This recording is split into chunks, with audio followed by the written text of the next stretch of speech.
Did you know that octopuses are often considered the smartest invertebrates? And for good reason. They can solve multi-step puzzles, juggle, untie knots, and even multitask, which definitely puts them ahead of me. The hero of Darwin's paradox, a tiny but remarkably clever octopus, will need every bit of that intelligence as he embarks on quite the adventure.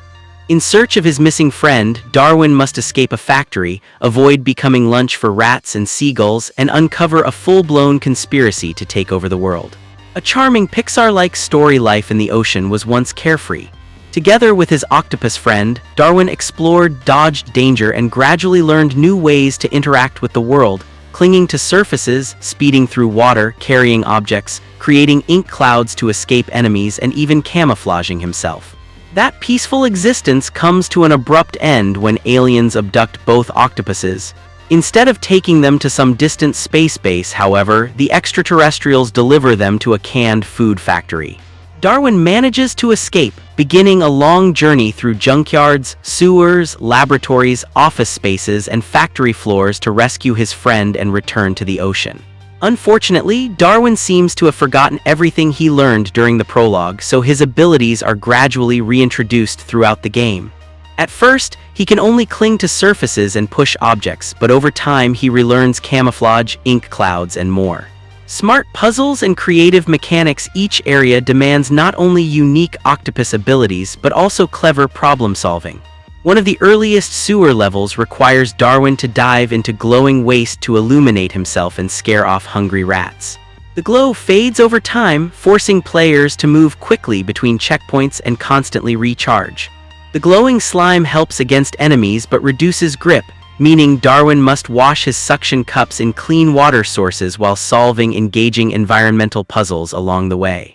At the same time, players slowly uncover the sinister secrets of the evil corporation working with aliens to enslave the world. The environments themselves deserve special attention. While it's easy to focus entirely on the puzzles, the background is always alive with chaos, and Darwin is usually the accidental cause of it. Saving the day one tentacle at a time. As Darwin ventures deeper into enemy territory, the stakes rise. Rats and seagulls eventually give way to robots and aliens, forcing players to use camouflage, hide in vents, create distractions, and sneak around in cardboard boxes in true Solid Snake fashion. Given that the game is published by Konami, the abundance of Easter eggs feels especially fitting.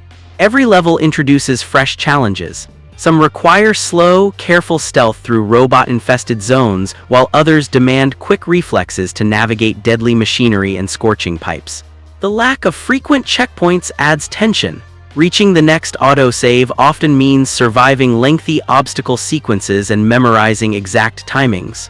Challenging but rewarding. The gameplay may look simple, but it can be surprisingly demanding. As someone who only recently got comfortable with a controller, I often had to replay levels several times, especially toward the finale. And while Darwin's paradox occasionally tested my patience with difficulty spikes, brutal timing windows, and sticky surface mechanics that are both a blessing and a curse, it still kept me engaged for an entire evening. Every level encouraged me to pause and think. The environments were a joy to explore, and the puzzles, moderately challenging yet consistently fun, were more engaging than those in the recent REANIMAL. Pros: clever and enjoyable puzzles, beautiful, lively environments reminiscent of Pixar films, great variety of mechanics, calm exploration, blends naturally with tense chase sequences requiring quick thinking. Cons: noticeable difficulty spikes near the end. Some levels rely on extremely strict timing that demands memorization. Darwin sticks to every surface, which can be both helpful and frustrating.